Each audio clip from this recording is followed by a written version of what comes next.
வணக்கம் நண்பர்களே.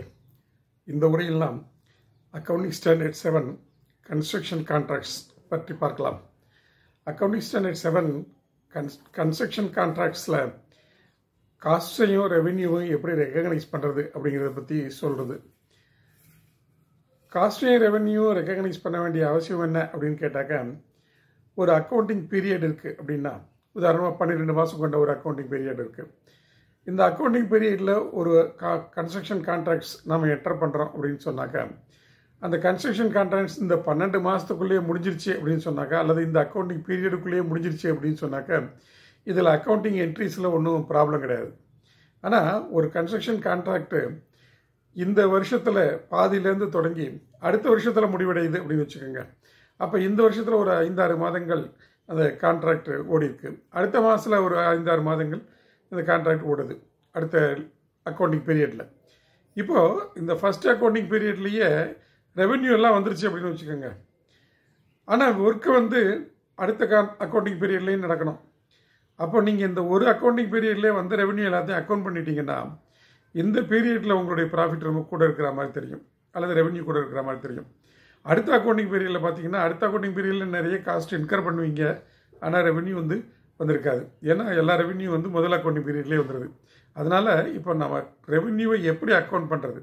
ஸோ இந்த 2 பீரியட்லேயும் நாம் அதை நிரவி அக்கௌண்ட் பண்ணணும். அப்படி அக்கௌண்ட் பண்ணணும் அப்படின்னு சொன்னாக்க, எந்த பேசிஸில் அதை அக்கௌண்ட் பண்ணுறது? ஸோ நம்ம என்ன செலவு பண்ணுறோமோ, என்ன காஸ்ட் நம்ம இன்கர் பண்ணுறோமோ, அந்த பேசிஸில் நாம் ரெவென்யூவை ரெக்கக்னைஸ் பண்ணலாம். ஸோ அதை தான் நாம் AS 7 படிக்கிறோம்.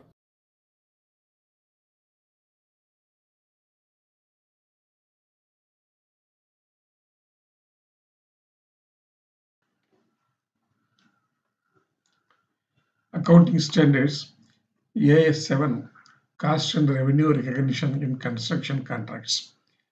Construction Contracts அப்படின்னு சொன்னாக்க, கட்டுமான ஒப்பந்தங்கள். என்ன விதமான கட்டுமானங்கள் அப்படின்னு சொன்னாக்க, ஒரு பிரிட்ஜு அல்லது ஒரு பில்டிங், அல்லது ஒரு பவர் பிளான்ட்டு, ஒரு ஷிப்பு, இந்த மாதிரி ஏதாவது ஒன்று கட்டுறதுக்காக ஒரு கன்ஸ்ட்ரக்ஷன் கான்ட்ராக்ட் பண்ணிட்டோன்னு சொன்னாக்க, அந்த கன்ஸ்ட்ரக்ஷன் கான்ட்ராக்டில் காஸ்ட்டையும் ரெவென்யூவையும் எப்படி ரெக்கக்னைஸ் பண்ணுறது அப்படிங்கிறத பற்றி தான் இந்த AS 7 சொல்லுது. The objective of this standard is to prescribe the accounting treatment of revenue and costs associated with the construction contracts. இது ஏன் வருது அப்படின்னு கேட்டாக்க, ஒரு கன்ஸ்ட்ரக்ஷன் கான்ட்ராக்ட் அப்படிங்கிறது, ஒரு பெரிய கன்ஸ்ட்ரக்ஷன் ஒர்க் அப்படிங்கிறது ஒரு அக்கௌண்டிங் பீரியடில் ஆரம்பித்து அதே அக்கௌண்டிங் பீரியடில் முடியறதில்லை. பொதுவாக ஒரு அக்கௌண்டிங் பீரியடில் ஆரம்பித்து இன்னும் 1 அல்லது 2 அக்கௌண்டிங் பீரியட் வரையிலும் நீண்டு கொண்டே போகும். உதாரணமாக, ஒரு கன்ஸ்ட்ரக்ஷன் கான்ட்ராக்ட் இந்த இயரில், இந்த அக்கௌண்டிங் பீரியடில் கடைசி 3 மாதத்தில் நமக்கு கிடைக்குது அப்படின்னு சொன்னால், ரெவென்யூ, அந்த கன்ஸ்ட்ரக்ஷன் கான்ட்ராக்டான ரெவென்யூ எதுவுமே வரல அப்படின்னு வச்சுக்கலாம்.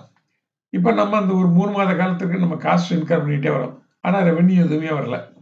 இப்போ அடுத்த ஒரு 3 மாதம் அது அடுத்த அக்கௌண்டிங் பீரியடில் இருக்குது. அடுத்த அக்கௌண்டிங் பீரியடில் இருக்கும் பொழுது அந்த 3 மாதத்தில் இந்த கான்ட்ராக்ட் முடிஞ்சு நமக்கு ரெவென்யூ ஃபுல்லாக வந்துடுது. இப்போ இந்த ரெவென்யூவை எப்படி நாம் ரெக்கக்னைஸ் பண்ணுறது? இந்த அக்கௌண்டிங் பீரியடில் வச்சுக்கிறதா, இல்லை அடுத்த அக்கௌண்டிங் பீரியடில் வச்சுக்கிறதா அப்படிங்கிறதா கேள்வி. இப்போ இந்த அக்கௌண்டிங் பீரியடில் நமக்கு ரெவென்யூ எதுவும் வரல, அதனால் நம்ம இதை அக்கௌண்ட் பண்ணாமல் அடுத்த அக்கௌண்டிங் பீரியடில் அக்கௌண்ட் பண்ணலாம் அப்படின்னு சொன்னாக்க, இப்போ நம்ம இன்கர் பண்ண காஸ்ட் எல்லாம் எப்படி காம்பன்சேட் பண்ணுறது தெரியாது. அதே மாதிரி அடுத்த அக்கௌண்டிங் பீரியடில் ஃபுல்லாக அதை அக்கௌண்ட் பண்ணோம் அப்படின்னு சொன்னாக்க, எல்லா ப்ராஃபிட்டும் அடுத்த அக்கௌண்டிங் பீரியடுக்கே போயிடும். அப்போ அது ப்ராஃபிட் ரொம்ப ஜாஸ்தியாக இருக்கிற மாதிரி தெரியும். இந்த பீரியடில் பார்த்தா, இந்த பீரியடில் ஒர்க் பண்ணியும் காஸ்ட் இன்கர் பண்ணியும் நமக்கு ப்ராஃபிட் எதுவும் இல்லாமல் போயிடும். அதனால் இது எப்படி நம்ம காஸ்டையும் ரெவென்யூ நம்ம எப்படி டிஸ்ட்ரிபியூட் பண்ணுறது, எப்படி ரெக்கக்னைஸ் பண்ணுறது அப்படிங்கிறத அந்த AS 7 சொல்லியிருக்காங்க. இதில் ஸ்கோப் என்ன அப்படின்னு பார்க்கணும். இப்போ ஒரு கான்ட்ராக்டர் இருக்காரு, அவர் ஒரு கிளைண்ட்டுக்கிட்ட இருந்து அல்லது அவருடைய கஸ்டமர்கிட்ட இருந்து ஒரு கன்ஸ்ட்ரக்ஷன் கான்ட்ராக்ட் ஒன்று எடுக்கிறாரு, அவருக்கு கொடுக்குறாங்க அப்படின்னா, அவர் கான்ட்ராக்டர், அவர் கான்ட்ராக்ட் கொடுக்குறவங்க பேர் கான்ட்ராக்டி. ஸோ இப்போ இந்த கான்ட்ராக்டர் அவருடைய அக்கௌண்ட்ஸில் தான் இந்த AS 7 ஃபாலோ பண்ணணும். அதை பற்றி தான் இந்த AS 7 சொல்லியிருக்கு. அதுதான் இதனுடைய ஸ்கோப்பு. இதில் சில டெஃபனிஷன்ஸும் இருக்குது.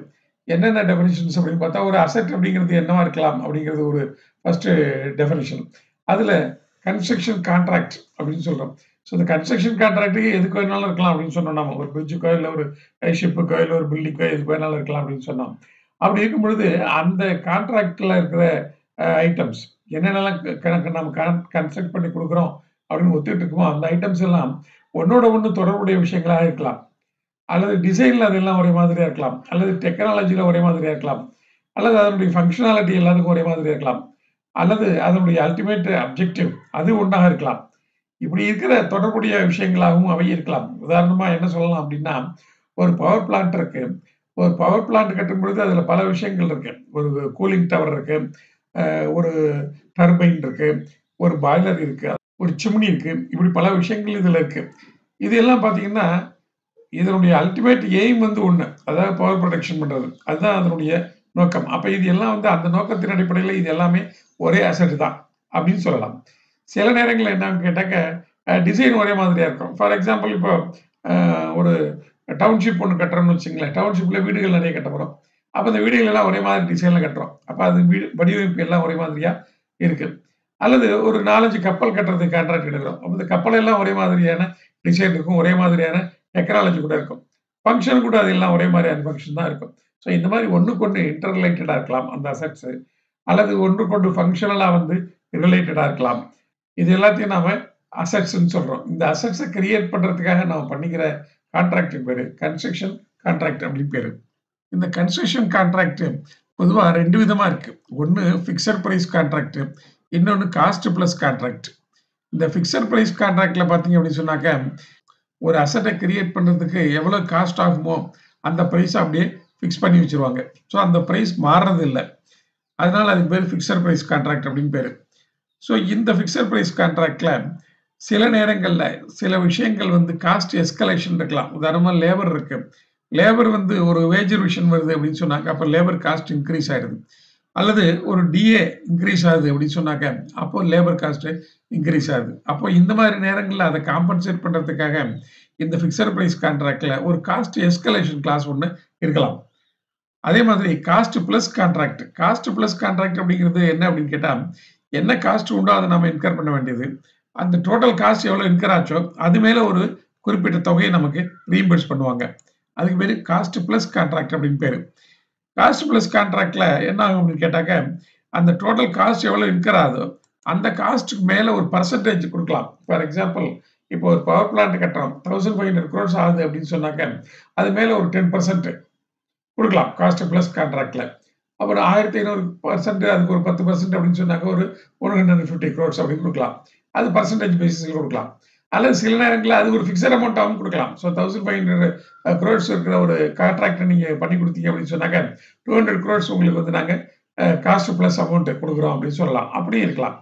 ஸோ அதே மாதிரி இந்த காஸ்ட் பிளஸ் கான்ட்ராக்ட்லயுமே கூட ஒரு எஸ்கலேஷன் கிளாஸ் இருக்கலாம். ஏன்னா காஸ்ட் எல்லாம் முன்னாடியே நமக்கு தெரிஞ்சிருக்கும். அது தெரிஞ்சு நம்ம ஃபிக்ஸ் பண்ணி வச்சிருப்போம். ஃபிக்ஸ் பண்ணதுக்கு அப்புறம் தான் நம்ம இந்த காஸ்ட் பிளஸ் கான்ட்ராக்ட்டுக்கு போறோம். ஸோ அதுலயும் இந்த மாதிரி ஒரு எஸ்கலேஷன் கிளாஸ் இருக்கலாம்.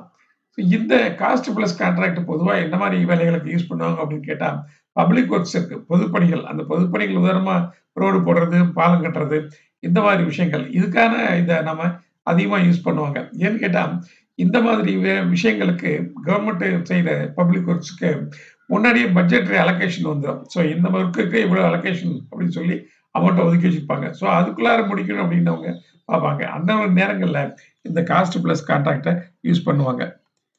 அடுத்தது பேராகிராஃப் 3. ஒரு கன்ஸ்ட்ரக்ஷன் கான்ட்ராக்ட்ங்கிறது ஒரு பிரிட்ஜ் கட்டுறதுக்கு, இல்ல ஒரு கப்பல் கட்டுறதுக்கு, இந்த மாதிரி ஒரு தனியா ஒரு அசெட்டை கிரியேட் பண்றதுக்காக செய்து கொள்ளப்படுகிற ஒப்பந்தமாக இருக்கலாம். சில நேரங்கள்ல ஒரு கன்ஸ்ட்ரக்ஷன் கான்ட்ராக்ட்ங்கிறது அந்த தொடர்புடைய பல அசெட்டுகளை கிரியேட் பண்றதுக்காகவும் இருக்கலாம். உதாரணமா நம்ம என்ன சொன்னோம், பவர் பிளான்ட் சொன்னோம். பவர் பிளான்ட்ல நிறைய விஷயங்கள் இருக்கு அப்படின்னு சொன்னோம். அந்த ஒன்னொன்னும் ஒரு அசெட். இந்த ஒவ்வொரு அசெட்டையும் கிரியேட் பண்ணி முடிச்சாதான் அந்த டோட்டல் அப்ஜெக்டிவ் வந்து நிறைவேறுகிறது. அப்போ அந்த ஒன்னொன்னும் ஒரு அசெட்டா இருந்தாலும் அது ஒவ்வொன்றும் ஒரு கான்ட்ராக்ட் மாதிரி நம்ம செய்ய முடியும் அப்படின்னாலும் ஒவ்வொன்றும் ஒரு கான்ட்ராக்டாகவும் கொடுப்பாங்க. சில நேரங்களில் ஒரு பவர் பிளான்ட்ல பார்த்தீங்கன்னா ஸ்டீம் ஜெனரேட்டர் ஒருத்தட்ட கொடுப்பாங்க, சிம்னி கட்டுறதுக்கு ஒரு கான்ட்ராக்டர் ஒருத்தட்ட கொடுப்பாங்க, கூலிங் டவர் கட்டுறதுக்கு கான்ட்ராக்டர் ஒருத்தட்ட கொடுப்பாங்க. இப்படி பல பேர்த்தையும் கொடுத்துருக்கலாம். அல்லது ஒரே ஆள்கிட்டயே எல்லாத்தையும் கொடுத்துருந்துருக்கலாம். அப்போ ஈவன் தோ ஒரே ஆள்கிட்ட எல்லாத்தையும் கொடுத்திருந்தாலும் அதெல்லாம் தனித்தனியா இருந்தாலுமே கூட அது எல்லாத்தையும் ஒரே கன்ஸ்ட்ரக்ஷன் கான்ட்ராக்ட் நாம சொல்லலாம். இதுல எண்ணெய் சுத்திகரிப்பு ஆலைகள், ரிஃபைனரிஸ், ரிஃபைனரைஸ் பண்ணும்போது ரிஃபைனரி பண்றோம். அது கூட சில அதுக்கு தேவையான எக்யூப்மென்ட்ஸும் பண்றோம். அப்ப அது எல்லாத்தையும் சேர்த்து நாம ஒண்ணொண்ணையும் தனித்தனி அசெட்டா நம்ம கிரியேட் பண்ணாலும், அது எல்லாத்தையும் சேர்த்து ஒரே கன்ஸ்ட்ரக்ஷன் கான்ட்ராக்ட்ன்னு நாம சொல்லலாம். பேராகிராஃப் 4 இந்த கன்ஸ்ட்ரக்ஷன் கான்ட்ராக்ட் அப்படின்னு சொல்லும் பொழுது, வெறுமனே ஒரு அசெட்ட கிரியேட் பண்றது மட்டும் தான் கன்ஸ்ட்ரக்ஷன் கான்ட்ராக்ட்டா அப்படின்னு கேட்டா, இல்ல. அது கூட வந்து ஒரு அசெட்ட கிரியேட் பண்ணும்பொழுது, அதுக்கு தேவையான சர்வீசஸ் புரொவைட் பண்றதுக்காக ஒரு கான்ட்ராக்ட் இருக்கலாம். அந்த கான்ட்ராக்ட்டும் கன்ஸ்ட்ரக்ஷன் கான்ட்ராக்ட் தான். ஒரு பிரிட்ஜ் ரிப்பேர் ஆயிடுச்சு அப்படின்னு சொன்னாக்க, அந்த பிரிட்ஜ இடிச்சு அந்த இடத்துல இருந்து நம்ம ரிமூவ் பண்றோம். அதுவும் ஒரு கன்ஸ்ட்ரக்ஷன் கான்ட்ராக்ட் தான். அதே மாதிரி ஒரு பில்டிங்க இடிச்சு அந்த இடத்துல இருந்து அப்புறப்படுத்தி அந்த என்விரான்மென்ட்ட பழையபடி கொண்டு வரது, அதுவும் வந்து ஒரு கன்ஸ்ட்ரக்ஷன் கான்ட்ராக்ட் தான். ஸோ அப்ப கட்டுமான ஒப்பந்தம்ங்கிறது என்னென்னவா இருக்கலாம் அப்படின்னு கேட்டா, ஒரு சொத்தினை அல்லது ஒன்றுடன் ஒன்று தொடர்புடைய சொத்துக்களை உருவாக்குவதற்கான ஒப்பந்தமாக இருக்கலாம். ஒரு சொத்தை உருவாக்கும் பணிகளுக்கு தேவையான சேவைகளை வழங்கும் பணிக்கான ஒப்பந்தமாக இருக்கலாம். அல்லது ஒரு சொத்தை இடித்துவிட்டு புதிதாக கட்டுவதற்கான ஒப்பந்தமாகவும் இருக்கலாம். இந்த 3ல எதுவா வேணாலும் இருக்கலாம். இந்த டைப் ஆஃப் கான்ட்ராக்ட்ஸ்ல பிக்ஸட் கான்ட்ராக்ட்ஸ் இருக்கு, காஸ்ட் பிளஸ் கான்ட்ராக்ட்ஸ் இருக்கு. சில நேரங்கள்ல 2ம் சேர்ந்து கலவையும் கூட ஒரு கான்ட்ராக்ட் இருக்கலாம்.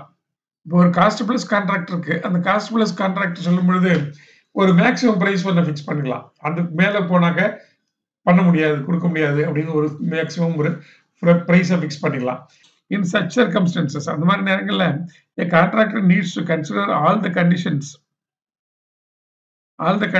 in paragraph 22 and 23 in order to determine when to recognize contract revenue and expenses. இதை நம்ம paragraph 22 and 23 வரும்பொழுது பார்க்கலாம். Combining and segmenting of construction contracts. இது என்ன அப்படின்னு கேட்டாக்க, ஒரு ப்ராஜெக்ட்ல ஒரு 4-5 அசெட்ஸ் நாம கிரியேட் பண்ணலாம். இந்த 4-5 அசெட்டையும் சேர்த்து ஒரே கான்ட்ராக்டா நம்ம ரிப்போர்ட் பண்ணலாம். அல்லது ஒரு கான்ட்ராக்ட்லயே நம்ம 4-5 அசெட் இருக்கும் பொழுது அது தனித்தனியா பிரிச்சு கூட நாம காமிக்கலாம். இதுதான் நம்ம வந்து combining and segmenting of the construction contracts அப்படின்னு சொல்றோம். இது பத்தி பேராகிராஃப் 6ல சொல்லியிருக்காங்க. எப்போ வந்து நம்ம வந்து ஒண்ணா சேர்க்க முடியும் அப்படின்னு கேட்டாக்க, ஒரே ஒப்பந்தக்காரர் பல திட்டங்களுக்கான ஒப்பந்தங்களை ஏற்றுக்கொண்டிருக்கலாம். அப்போ கணக்குகளை சரியாக பராமரிப்பதற்காக ஒரே ஒப்பந்தத்தில் உள்ள தனித்தனியாக அடையாளம் காணக்கூடிய திட்டங்களை வெவ்வேறு ஒப்பந்தங்களாக பிரிக்கலாம். உதாரணமா ஒரு டவுன்ஷிப் கட்டுறோம். அந்த டவுன்ஷிப்ல ஒரு 3 விதமான வீடுகள் கட்டுறோம்னு வச்சுங்க. ஒவ்வொரு வகையிலும் ஒரு 50 வீடுகள் கட்டுறோம். அப்ப இந்த ஒரே வகையான வீடுகள் அதை மட்டும் தனியா ஒரு அசெட்டை நாம காமிக்கலாம். ஈவன் தோ ஃபுல் டவுன்ஷிப்க்கு நம்ம ஒரே கான்ட்ராக்டர் எடுத்திருந்தாலுமே கூட ஒவ்வொரு வகையான வீட்டையும் நம்ம ஒவ்வொரு கான்ட்ராக்டா காமிக்கலாம். அல்லது தனித்தனியான ஒன்றுக்கு மேற்பட்ட திட்டங்களை ஒன்றாக சேர்க்கவும் செய்யலாம். இப்போ ஃபார் எக்ஸாம்பிள் ஒரு பவர் பிளான்ட் கட்டுறாங்க. பவர் பிளான்ட் ஒரு கன்ஸ்ட்ரக்ஷன் பண்ணும் பொழுது இன்னொரு பவர் பிளான்ட் கன்ஸ்ட்ரக்ஷன் கான்ட்ராக்டும் கிடைக்குது அப்படின்னு சொன்னா, இப்போ இங்க பண்ற இந்த கூலிங் டவர் இருக்கு. இந்த கூலிங் டவர் ஒரு தனி அசெட்டா காமிக்கலாம். ஏன்னா இந்த கூலிங் டவரையும் அந்த பிளான்ட்ல பண்ற கூலிங் டவரையும் ஒன்னா சேர்த்து ஒன்னா ரிப்போர்ட் பண்ணலாம். இதுதான் நாம segmenting and combining of the construction contracts அப்படின்னு சொல்றோம். Paragraph 7. When a contract covers a number of assets, the construction of each asset should be treated as a separate construction contract. எப்போ எந்த நிலைமையில அது மாதிரி செய்ய முடியும் அப்படின்னு கேட்டா, separate proposals have been submitted for each asset. ஒவ்வொரு அசெட்டுக்கும் தனித்தனியா நீங்க வந்து ஒரு ப்ரொபோசல் நீங்க கொடுத்துருந்தீங்க அப்படின்னு சொன்னாக்க, அல்லது each asset has been subject to separate negotiation. ஒன்னொன்னுக்கு தனித்தனியா பேச்சுவார்த்தை நடத்தி அதனுடைய பிரைஸ் நீங்க ஃபிக்ஸ் பண்ணிருந்தீங்க அப்படின்னு சொன்னாலும், அந்த இந்த கான்ட்ராக்டர் வந்து கான்ட்ராக்டரோ அல்லது கஸ்டமரோ யாராவது ஒருத்தர் நினைத்தால் இந்த ப்ராஜெக்டை எந்த நேரத்தில் வேணாலும் நீங்க கைவிட்டு விடலாம் அப்படின்னு ஒரு நிலைமை இருந்தால், அல்லது the cost and revenues of each asset can be identified. ஒவ்வொரு அசெட்டுக்கும் தனித்தனியா நம்ம காஸ்ட் வந்து ஐடென்டிஃபை பண்ண முடியும் அப்படிங்கிற ஒரு நிலைமை இருந்தால், நீங்க எல்லா கான்ட்ராக்டையும் தனித்தனி கான்ட்ராக்டாக பிரித்து காண்பிக்கலாம். இது ஒரே அசெட் ஒரே கான்ட்ராக்டுக்குள்ளார இருந்தாலும் வெவ்வேறு அசெட்ஸ் அப்படிங்கிறதுனால நீங்க அதை ஒன்னொன்னையும் தனித்தனி கான்ட்ராக்டாக நீங்க காமிக்கலாம். ஒரே ஒப்பந்தத்தில் பல்வேறு திட்டங்கள் இருக்கலாம். கீழ்காணும் சூழ்நிலைகளில் அவை ஒவ்வொன்றையும் தனித்தனி திட்டமாக பிரிக்கலாம். ஒவ்வொரு திட்டத்திற்கும் தனித்தனியாக முன்மொழிவுகள் சமர்ப்பிக்கப்பட்டிருந்தால், ப்ரொபோசல் கொடுத்திருந்தால், ஒவ்வொரு திட்டத்துக்கும் தனித்தனியாக பேச்சுவார்த்தை நடத்தப்பட்டு ஒப்பந்தக்காரரோ அல்லது வாடிக்கையாளரோ அவற்றுள் எந்த ஒன்றையாவது கைவிட்டு விட முடியும் என்றால் அப்படியே அவரு விட்டுறலாம் அப்படின்னு சொன்னாங்க.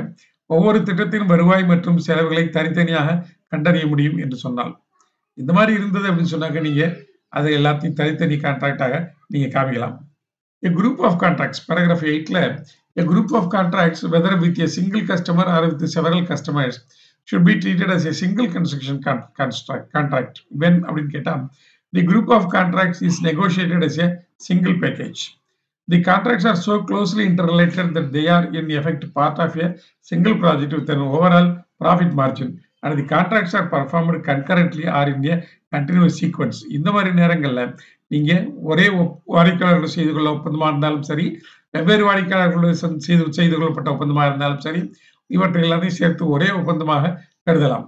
பேராகிராஃப் 9 இதுல ஒரு கான்ட்ராக்ட்ல ஒரு திடீர்னு குறுக்க ஒரு அடிஷனல் அசெட் வேணும் அப்படின்னு நம்மளுடைய கஸ்டமர் கேட்கிறாரு அப்படின்னு சொன்னா அதை நம்ம கன்ஸ்ட்ரக்ட் பண்ணி கொடுக்கலாம். அப்படி கன்ஸ்ட்ரக்ட் பண்ணி கொடுக்கும் பொழுது அதுக்கான பிரைஸ் வந்து தனியா நெகோஷியேட் பண்ணி வச்சுக்கணும். முன்னாடியே நெகோஷியேட் பண்ண கான்ட்ராக்ட் இருக்கு இல்லையா, அந்த கான்ட்ராக்டோட இல்லாம இதுக்கு தனியா அதை நம்ம பிரைஸ் நெகோசியேஷன் பண்ணணும், நெகோஷியேட் பண்ணி ஃபிக்ஸ் பண்ணிக்கணும். ஸோ இது தனியாகவும் பண்ணி கொடுக்கலாம், அல்லது இந்த கான்ட்ராக்ட்லேயே அந்த பிரைஸை இன்க்ரீஸ் பண்ணி அந்த கான்ட்ராக்ட் கூட சேர்த்துமே கூட நாம எக்ஸிஸ்டிங் கான்ட்ராக்ட் கூட சேர்த்துமே கூட நாம பண்ணி கொடுக்கலாம். இப்போ இந்த டிசைனு, டெக்னாலஜி அல்லது ஃபங்க்ஷன் எல்லாமே ரெண்டு அசெட்டுக்கும் வெவ்வேறையா இருந்ததுன்னு வச்சுக்கோங்க. அந்த நேரத்துலையும் the price of the asset is negotiated without regard to the original contract price. அப்படிங்கிற நேரத்துலையும் இந்த அசெட்டை நம்ம புது அசெட்டை வந்து நம்ம தனியா ஒரு கான்ட்ராக்டா காமிக்கலாம். ஃபார் எக்ஸாம்பிள், ஒரு பவர் பிளான்ட் கட்டுறதுக்கு நம்ம ஒரு கான்ட்ராக்ட் எடுத்திருக்கிறோம். அப்படி கான்ட்ராக்ட் பண்ணிட்டு இருக்கும் பொழுது திடீர்னு குறுக்க கஸ்டமர் என்ன சொல்றாரு, எங்களுக்கு ஒரு அட்மினிஸ்ட்ரேட்டிவ் பிளாக் ஒன்று கட்ட வேண்டியிருக்கு, அதை கட்டி கொடுங்க அப்படிங்கிறார். அதை கட்டி கொடுக்கணும் அப்படின்னு சொன்னா அதுக்கு உண்டான பிரைஸ் என்ன அப்படிங்கிறத நம்ம தனியா நெகோசியேட் பண்ணி வாங்கிக்கிறோம். அது தனியா இருக்கு, அல்லது இந்த பிரைஸ்ல இந்த பழைய கான்ட்ராக்டோட பிரைஸ்ல அதையும் கேட்கிறோம் அப்படின்னு சொன்னாலும் அது சேர்த்துக்கலாம். ஆனா இது தனியா இருக்கு, ஏன்னா அதனுடைய டிசைன், டெக்னாலஜி, ஃபங்க்ஷன் எல்லாமே வேற. அப்படி இருக்கும் பொழுது நம்ம வந்து அது தனியாவே வச்சுக்கலாம். அதே மாதிரி பிரைஸை நம்ம தனியா நெகோசியேட் பண்ணியிருக்கோம், அதனால அதை தனி அசெட்டா நாம ட்ரீட் பண்ணலாம். அதாவது ஒரு தனி கான்ட்ராக்டாகவும் நாம ட்ரீட் பண்ணிக்கலாம். வாடிக்கையாளரின் விருப்பத்தின் பேரில் அதே ஒப்பந்தத்தின் கீழ் இன்னொரு திட்டம் மேற்கொள்ளப்படலாம் என்றும், அல்லது கூடுதலாக இன்னொரு திட்டத்தை மேற்கொள்ளும் வகையில் ஒப்பந்தம் திருத்தப்பட்டது என்றாலும் அவ்வாறு மேற்கொள்ளப்படும் கூடுதல் திட்டம் கீழ்காணும் சூழ்நிலைகளில் தனி ஒப்பந்தமாக கணக்கிடப்படும். என்னென்ன சூழ்நிலை அப்படின்னு சொன்னாக்க அதான் சொன்னோம். டெக்னிக்கல் டிசைன் எல்லாமே வந்து வெவ்வேறையா இருக்கு அப்படின்னாலும், அதே மாதிரி அதுக்கும் இதுக்கும் சம்பந்தமே இல்லை, இது தனியா பிரைஸ் நெகோசியேட் பண்ணியிருக்கோம் அப்படின்னாலும், அந்த மாதிரி இரண்டு நேரங்களிலும் நாம அதை தனி கன்ஸ்ட்ரக்ஷன் கான்ட்ராக்டா எடுத்துக்கொள்ளலாம். இனி பேராகிராஃப் 10க்கு மேல கான்ட்ராக்ட் கன்ஸ்ட்ரக்ஷன் கான்ட்ராக்ட்ல ரெவென்யூ ரெகக்னிஷன் எப்படி பண்றது, காஸ்ட் ரெகக்னிஷன் எப்படி பண்றது அப்படிங்கிறத நாம அடுத்த உரையில் பார்க்கலாம். அதுவரையில் நன்றி, வணக்கம்.